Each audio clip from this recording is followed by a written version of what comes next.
Thank you. Well, it's my honor and pleasure to say welcome to one of the few people in Kingsport that ever really needs no introduction. So I'll be very brief. So this is more of a thank you to our city manager, Chris McCartt, really. Chris is an East Tennessean at heart. He was born and raised in Jonesboro and is chosen to continue making his home in our region. Chris earned his bachelor's and master's degree in public administration from East Tennessee State University. And I don't know this, but I suspect he also has an honorary degree as a loyal Buck supporter. Having known Chris a while, you hear a lot about the Bucks, so go Bucks. Chris joined the city of Kingsport in 1997 as a transportation planner and served numerous positions in the city, including assistant city manager. During that time, we were fortunate to have him join our club in 2008. And Chris was promoted to his current position in 2019. I believe Chris has done an outstanding job and is here today to share with us a vision of the city as reviewed at the recent BMA strategic planning session. So let's give a thank you to a fellow Kiwanis member and our great city manager,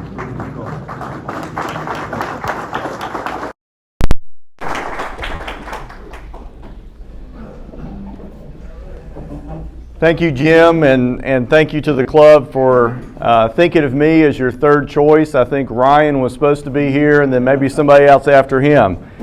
This is actually the second time I've given this presentation this week. I showed up here Wednesday to present this to the Rotary Club. About halfway through the presentation, Jane Crawford called and said they actually meet at the Food City on Eastman Road. So I packed my stuff up and went down there. Recently, the Board of Mayor and Aldermen sat down, as we do in the months of February and or March, and talk a little bit about where we are in the fiscal year, but also a little bit of a look ahead into next fiscal year. These were the primary items that we talked about, and I'm going to review all of these except for the last one, and I'm simply have omitted that because of the amount of time it would take. We probably spent about an hour and a half just on this one subject alone.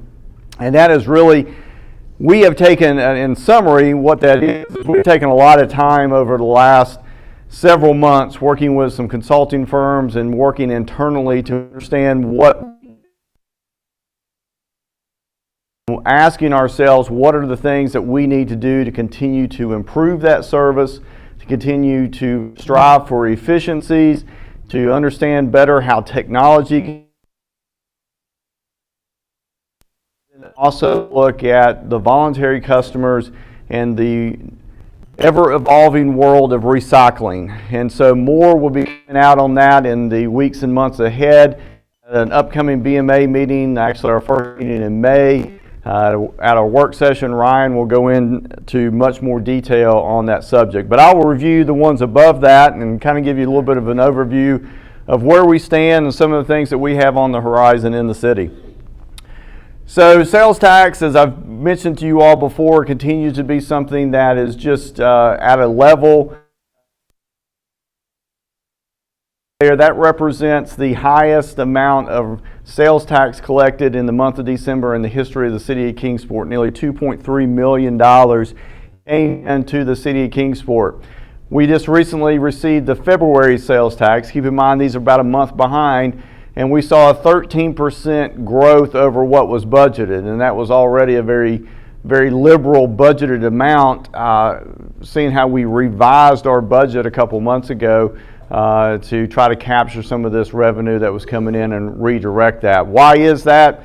Online sales tax continues to have a huge impact. Industry continues to have a major impact on our sales tax, which it always has. And of course, inflation. You're paying more for what you're buying. We're seeing that as we buy goods and also we secure services for the city of Kingsport. So we recognize that is out there as well. Growth has helped, though. On a positive note, we have seen a tremendous amount of growth, and that has been very beneficial. One of the things that we're also seeing, and go back to online sales, When Sam's Club closed in the city of Kingsport many, many years ago, we were collecting over $80,000 a year in sales tax just off that one facility. You've probably heard the statement before, it took the entire Pavilion shopping center to equal what we lost with Sam's. One of the things that I have been doing is starting to look at stores that do not have a physical footprint within our city and looking at the sales tax that we're generating. This past calendar year, we received over $40,000 in sales tax from Sam's. And that's a result of online buying. So that has been very, very beneficial for us. As we look kind of across the board and kind of where our dollars are, you can read through that and kind of see some of the things that we're looking at. One of the areas of revenue that we're still pushing, and we're starting to see this come back, is the revenues that really come out of our leisure services group. That is a pandemic impact. That's not just here, that's other places as well. But as people are slowly coming back and they are reserving rooms at the Renaissance Center for a family reunion, or they're reserving the farmers market, or they're reserving the pavilions at Bays Mountain, we're starting to see that revenue increase, and that's slowly but surely coming in. Property tax is kind of where we thought it would be. Keep in mind these are through December 31st, but we're continuing to see that slowly inch up to what was budgeted, and anticipate that will exceed the budget by the time we close out the year. Expenses.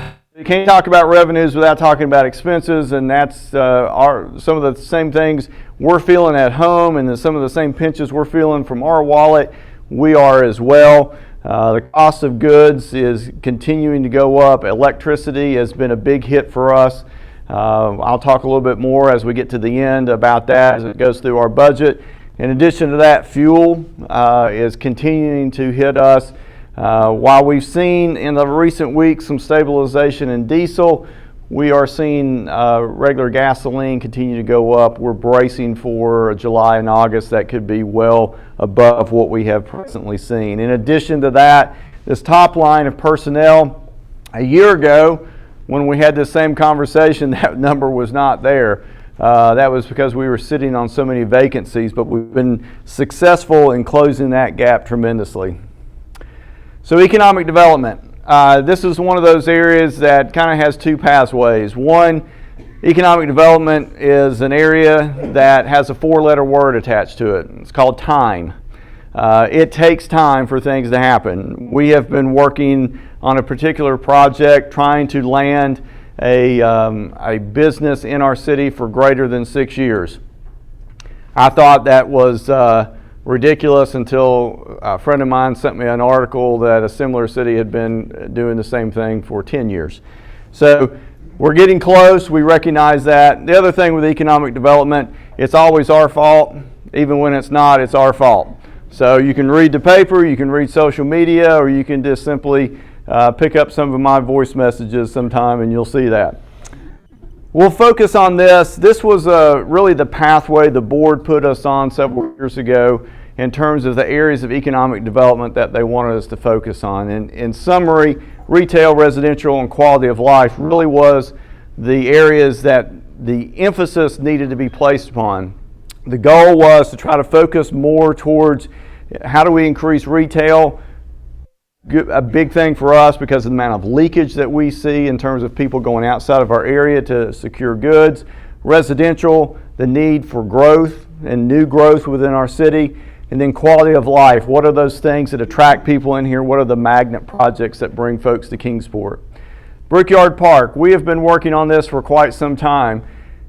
I'm happy to say we're finally getting to the point where we're going to have a groundbreaking, and that will be in June. The developers have been very loyal. They've worked with us. John Rose, our Economic Development Director, has traveled to New Orleans a couple different times, working with a new investor, which has been very favorable for us on this project, and so we're quickly moving forward to getting that done. Recently, we had a meeting with the Economic Development Board where property that's located over here, which is actually part of what we refer to as the Cement Hill property, or at the base of that, right behind, this is right over here would be the old train depot. So we're in the process of transferring that to KDB. This area right in here roughly represents the first phase, and that's what we will see go into construction. That's what we will be closing on here next month, and then moving forward with plan review and then the groundbreaking coming up after that. A lot of engineering work is going on with that right now. Barge is the lead engineer on it, and so excited to see that move forward. Fort Henry Mall.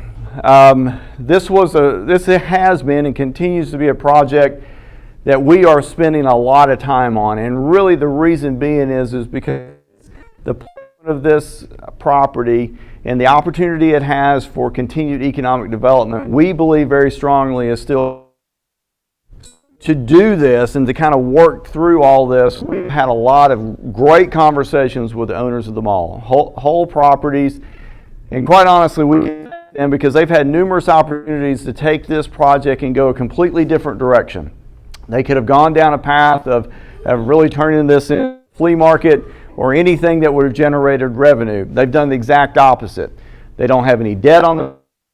They, as a company, very debt, and so they've had the opportunity to work with us. We also have a payment in lieu of taxes on this, which allows us to be at the table, and that's been very beneficial as we've worked through several projects with them. These colored boxes represent very, very active projects that we have with Hull Properties that they are presently working on.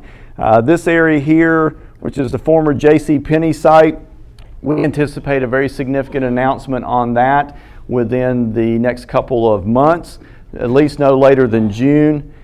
Both the green and the orange are areas that are going to be redeveloped within the mall that will be very, very unique, not only to our city, but for the entire region.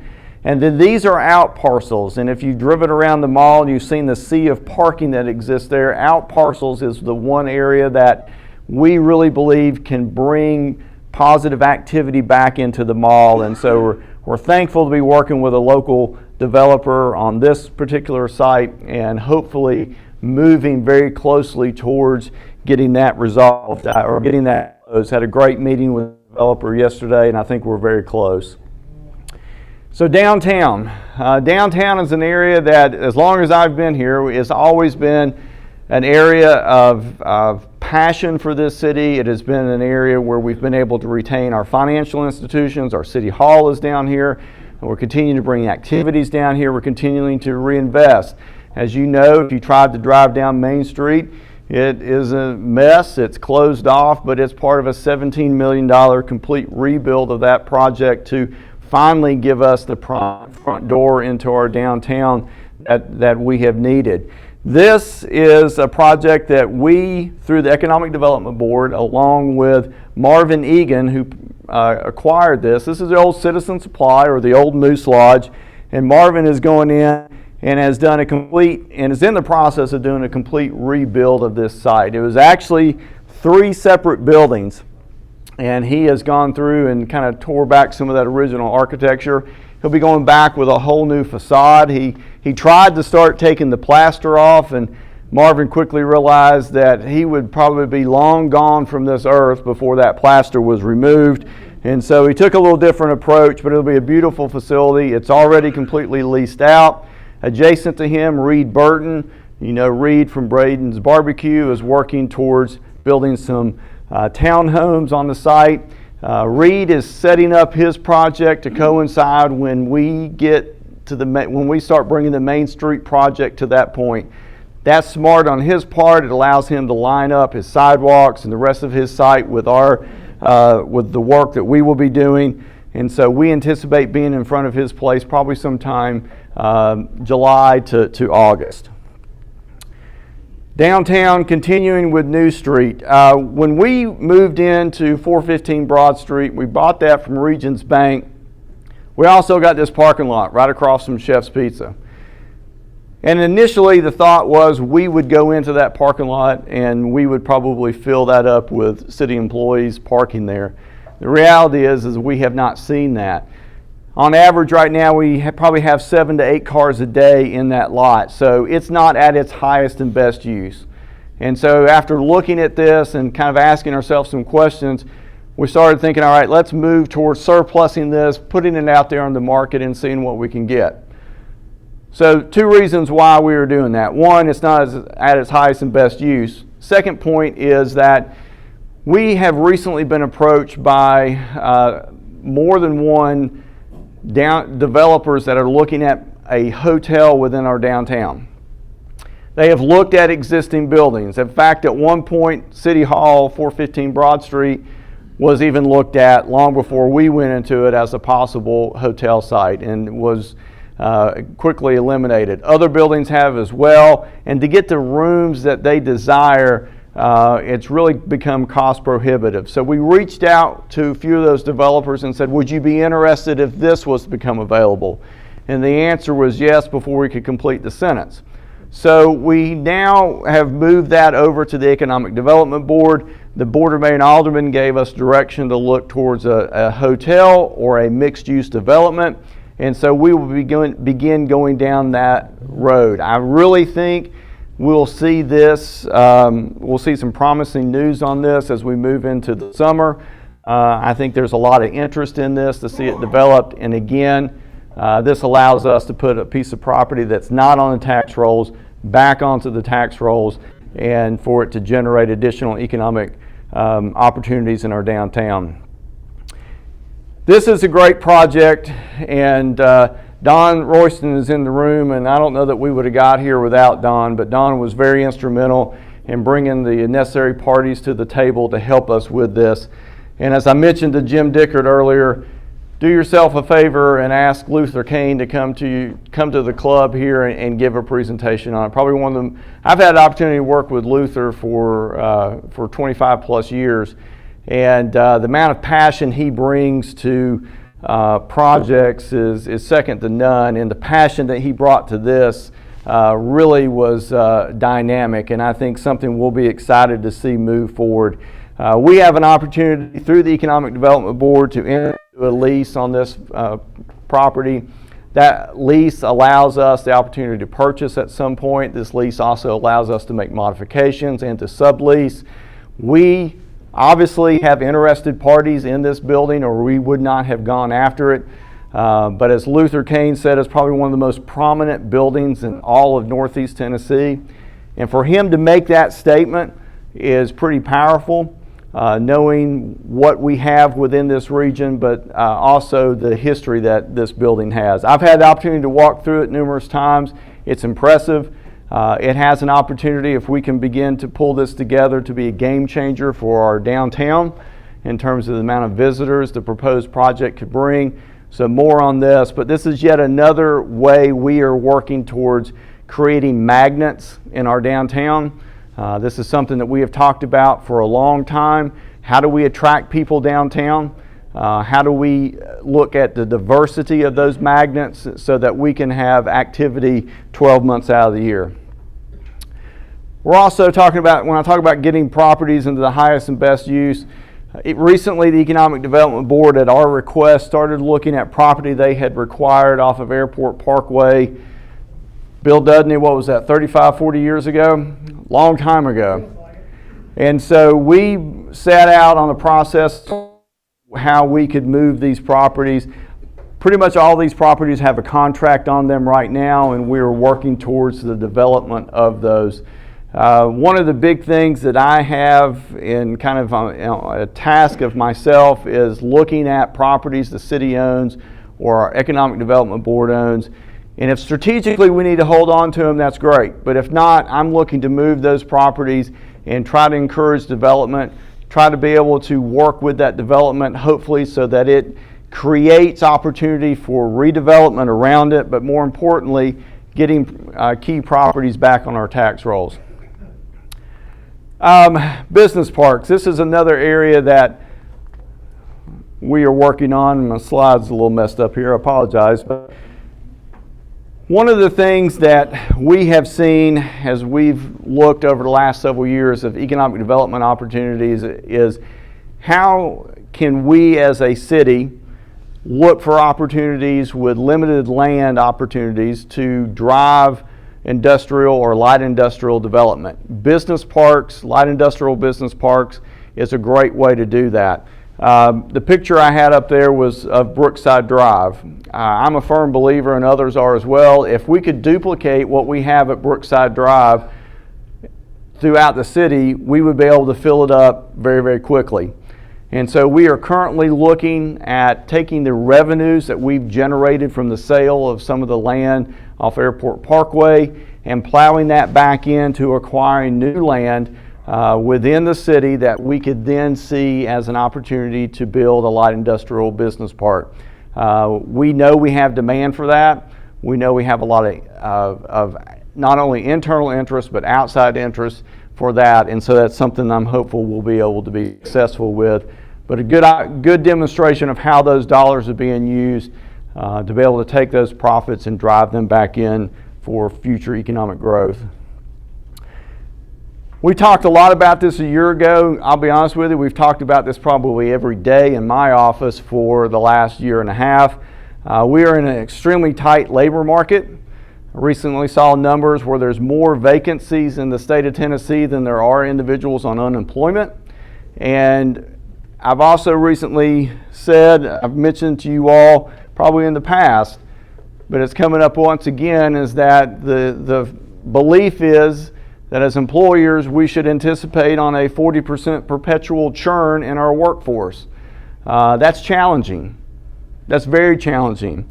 Ryan McReynolds and Nikki Enzer were at our work session earlier this week, and they talked about the utilities, and they talked about where we're going and some of the challenges we have and some of the great things that we have done, and we've truly done a lot of great things within that arena. But one of the things that they mentioned that I think caused everybody in the room to have weak knees was that we have a crew leader who's 19 years old, Ronnie Hammonds. Think about that. Of course, Ryan introduced him as he can't even buy cigarettes or drink yet, but he's over this crew. That is becoming more and more. So what are we doing about it? So we are focusing right here on these three areas: recruitment, retention, and culture. And I'll talk a little bit about what we're doing in each one of those areas. From a recruitment standpoint, we have made a lot of effort over the last basically a year to 14 months in the area of trying to increase entry-level pay. That is probably going to be something that we're constantly going back and looking at the market to understand where we need to be. But we had to do this in order to get ourselves back into a level of competition with individuals either coming out of college or coming out of high school or just simply in the workforce looking to change jobs. We had to be more attractive in that area. We've also started getting into the high schools. You've probably heard industry talk about getting into the high schools. We're doing the same thing. We're setting up at job fairs. And we're not just talking about summer jobs of working with the Bays Mountain Camp or becoming a lifeguard at the Aquatic Center. We're talking about all aspects of what we do in an effort to try to attract folks to come work for the city of Kingsport. We've also gotten more involved with colleges. We have an internship this summer with an MPA student from East Tennessee State University. That's very critical for a lot of different reasons. One, because that is an area of study across this state that is becoming fewer and far between. And so that desire and that need to make sure that you're at least putting yourself out there and hopefully becoming an attractive workplace for this individual to come work, as well as maybe other things that would be beneficial for them. We've gotten into the realm of social media, not just to promote who we are and what we do, but also to try to attract individuals to come work for us. It is a constant challenge. I can't stress that enough. Same thing you see when you go into a restaurant that says give them a break, helps, they're short on wait staff, whatever. We see a lot of that as well. And recently being in Murfreesboro for the Tennessee City Managers Conference, everybody around the room was saying that. Chief of Police were meeting the same week in Franklin, same thing. Fire Department was meeting in Gatlinburg, same thing. Human Resources were meeting in Gatlinburg as well, same thing. And it's a constant challenge for us across our industry. Retention. So I have had the opportunity in my career to be involved with now 3 pretty extensive pay studies that we have looked at to try to get ourselves in a better position to not only be at a market rate pay, but also to be in a position to be able to recruit better. One of the things that we're aggressively working towards is, and we've now completed, is a all new pay study. This pay study is the first one that I've ever seen that is actually an apples to apples comparison of cities across the state and every city that we would compete with in Northeast Tennessee. That's difficult to do. No consultant has ever been able to produce that, but thank goodness Tyra Kopis, our HR director, put a lot of hours into creating this and has really brought forward, I think, a very dynamic pay plan for us. It is one that we will be moving forward with and recommending to the Board of Mayor and Aldermen as part of the fiscal 24 budget. It has a price tag on it of about $3 million just on the general fund side, another 1.4, 1.5 on the enterprise fund site. Last week, before I got in the car to go to Murfreesboro, John Morris, our budget director, and Tyra Kopis called me into John's office and said, "We've got a problem. Our pay study's already out of date." Not even 24 hours old, a city right down the road from here had made a significant adjustment. And so we had to pivot to try to make that adjustment as much as we could. We didn't match it, but we came close. We'll be, like I said, we're bringing this forward. The employees will be seeing this in June. Many of the leadership management team have already seen bits and pieces of what that impact will look at.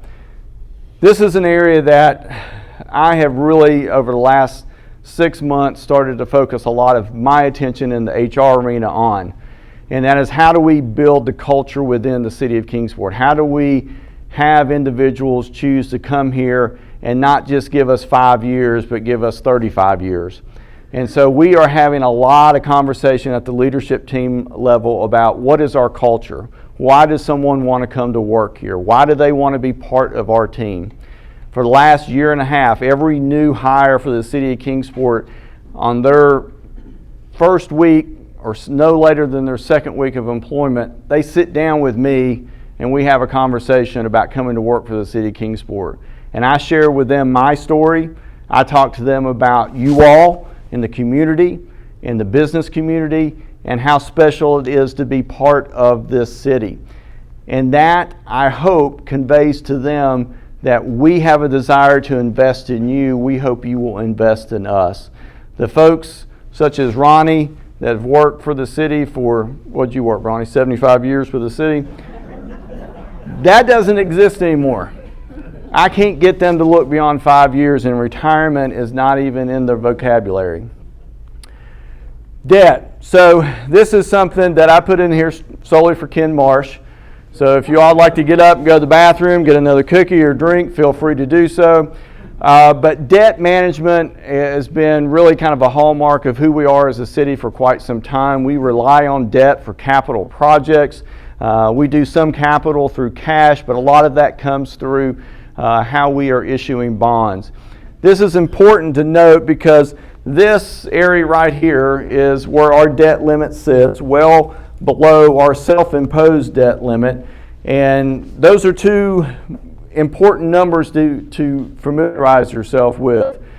And that is because we are staring down the barrel at quite a bit of capital projects coming up within the next 5 to 10 years. The bulk are on the school side. Several years ago, when we were looking at interest rates that we honestly thought would be on 0.5 or 0.2, they're not existing anymore. Sid Cox, our former city recorder, came in one day and said, we may actually be getting an interest rate from one of the bidders that they're going to pay us. And we've never seen that before, but it just, those days are gone. And so we recognize that we're looking at a little bit higher interest rate, but if you look over the last 20 years, it's somewhat in average of where they have been in the past. But we also recognize that how we manage that also affects how we manage our operating budget, which impacts how we can pay individuals, but also impacts what we do within the community as well. So this is the fiscal, actually be the fiscal 25, or I'm sorry, fiscal 24 capital that we'll be issuing. We did not issue any debt in this fiscal year. That was intentional once that item hit. So on the first day of school in August, I get a frantic phone call. Within a few minutes, I'm at the Dome, and we're having a very serious conversation about whether or not we're even going to be able to open this facility. Within 24 hours, that facility was closed, and a lot of work has now gone into preparing what we anticipate to be somewhere in the neighborhood of a total project cost of a little over $21 million to repair the structure, but also to renovate portions of the interior. Had that project not been on there, we'd have already issued bonds for pretty much what you see on this list. This has kind of changed the game. It's also changed a lot of kind of what we're thinking about in terms of what our debt strategy will be for this. I anticipate having these dollars in place probably in August. We would love to be able to award a bid for the Dome by September in order to keep that project moving forward. Justice Center is the second phase of our facility study. We have a third phase which involves a lot of the Public Works compound, but this provides for improved court security. It removes the courts from City Hall at 225 West Center Street over to the Justice Center. It also remodels the first floor for the police department and allows us to really, from a customer interface, from a recruitment standpoint for the police, but then also court security, it allows us to get on a level playing field there. Fire Station 2 next to Dobbins Bennett's our oldest station. This is one that we're looking to move forward this year. I'll tell you a side note on that. I talked to a city manager the other day that said they were budgeting for a $300 a square foot fire station. It came in at $600 a square foot. 20 minutes up the road, they were budgeting for a $250 a square foot fire station. It came in at $400 a square foot. So it's scary. It's still uncertain. We've tried to build within this some contingency, anticipating that as well. The library is being fully funded for the most part through the American Rescue Plan. We're holding this number. That number could decrease as we get closer to getting some final engineering drawings on that. But that will be the capital that we look at, $38 million. There'll be some capital on the enterprise funds that will add to this. And then as we move into fiscal 24, that'll be the bond issuance for 24. We are not anticipating bidding or doing any bonds in fiscal 25. And here's a lot of the reason why. So Monday, we have a very important study. Facility Study 2.0 for Kingsport City Schools is going to be presented to the Board of Mayor and Aldermen and to the Board of Education. This is going to really help us kind of look at where we need to invest dollars moving forward. New elementary schools to address capacity issues that they have. Also looking at the possibility of consolidation of elementary schools. I've kind of asked the question as we've gone through this, why is 500 the magic number when I see 700, 750, even 1,000 individual elementary schools throughout the state? So we've started to look a little differently at that. What's going to be important for us as we look at this is how do we structure that debt? Is it over 20, 25, or 30 years? What makes the best sense? We're working with multiple financial advisors to help us understand that. And then also looking at the revenue that we need to bring in to be able to sustain that debt, not only for the schools, but also for the other things that we need to do. I preach this to our staff on a regular basis about being balanced in the approach that we have for capital as well as operating, not to be too heavy on one side that forces us to ignore other critical things, and then we get to a point where it costs us twice as much to fix. And so that's something that we're looking at as we move through this. We had a great conversation with some of our financial advisors this morning at that very topic. How do we balance this, and how do we make sure that we are not putting an unnecessary burden on our taxpayers or our budget? Quickly, I'll go through the fiscal 24 budget. The priority continues to be workforce. Most of the departments will see a budget that is really no different from the year before, other than the fact that we've added more money into pay. That is continues to be a priority, as does the benefits and other things we need to do. Inflation, it continues to kick our butt. As I mentioned to you all, as soon as we think we're ahead of it, as soon as we think we see it plateau, it changes again. And so it's a constant challenge to try to manage through that. We are probably knocking on the door of a $97 million budget. Come back here next year, more than likely we will be either at 99 or over $100 million. 3.5 years ago, we were putting the budget together at the early days of the pandemic. We cut everything back. We pulled some money from our fund balance, and we were sitting at right at $78 million. It tells you a lot about what inflation has done. It tells you a lot about what the labor market has done, and really kind of the areas that we are being pushed in order to be competitive. Big thing here, I put this in during the prayer. It says no increase in property taxes for Ken. We are moving towards a budget that will not have a tax increase associated with it. Last thing I'll leave you with is this. Please help me, help you all stay connected. This is how you get information. I've mentioned this to you before when I talked to you about the state of the city. If you're not following these sites, please do. If you haven't downloaded the Connect to Kingsport app, please do. These are ways that you can get information about what's going on in the city. I tell people all the time, you can call and tell me what is wrong with the street light, or there's a pothole, or maybe something's tore up in a park, or you can put it in this app and it's automatically going to go to the group that is responsible for working on it. It's the quickest way to get things done. I will tell you the biggest thing that is going in the Connect Kingsport app is probably litter pickup. It's unreal.